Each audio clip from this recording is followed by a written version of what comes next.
बिस्मिल्लाहिर्रहमानिर्रहीम। सुरराम कली दास्तान यारों। बुख विधाऊं बगरिए जोगी कंदा जुञ। तलब न रखनि ताम जी ओतियो पियनि उञ। लाहूतियुनि लतीफ़ चए मन मारे कयो मुञ।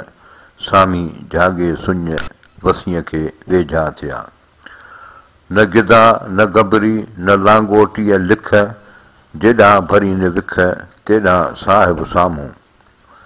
न गिदा न गबरी न लांगोटीअ लीड़। जेॾां करी न भीड़ तेॾां साहिब साम्हूं। न गिदा न गबरी न लांगोटीअ लींग। भुंगा जनी भींग साहिब तनी साम्हूं। न गिदा न गिबरी न कच्छ काछोटी। सामीअ ॿारी सुञ में बाबूअ बाहूटी। जोगी जबरूती को ॼाणा केण विया। कसे काछोटी नांगन ॿधी नींहं जी। सुख न सुता कॾहिं लाहे लांगोटी। जहिड़ा आया जहान में तहिड़ा विया मोटी। तनी जी चोटी पूरब थींदी पधरी। हू जे थिया हर केस तन लॻे कीन लिबास सी। वतन विल्हे वेस लाहूती लतीफ़ चए। बुख उन्हनि जी बिखिया धूड़ उन्हनि जो धूप। कयाऊं सोई रूप जियां लोक लॼ थिए। जा बराद बुतन जी सा उञ बुख आदेसियनि। रोज़ो रिंद रखनि ईद न ओॾा कापड़ी। नकी ताम तुंबुनि में नकी गबरियनि में। नकी ताम तुंबियुनि में नकी गबरियनि। मूं पिणु मुला तन हासिल की हाल कयो। नकी ताम तुंबियुनि में नकी हेठि न बेठि। राम कयाऊं ॾेठि वञनि कीन कुल्हे कयो। जीअं था पुछनि अन खे तीअं जे पुछनि अलाह। रिड़ी लधाऊं राह लथियनि लुख लतीफ़ चए। जीअं था पुछनि अन खे तीअं जे पुछनि पंधु। रिड़ी लधाऊं रंध लथियनि लुख लतीफ़ चए। सबेरीअ सैयद चए जे था पुछनि अन। तन कापड़ियनि कन जोगी चाहीनि जाड़ था। गंदी ऐं गिराह जंहिं सनासीअ सांढियो उन्हीअ खां अलाह अञा अॻाहूं थियो।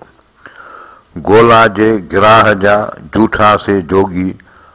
फिटल से फोगी जनी शिकम सांढिया। पुछण पर ॾेहनि जो आसण वटि आहे। लंघण जे लाहे त हुन तां हक़ लहे। ॾहक जी दूर थिया की जो ॾिठाऊं।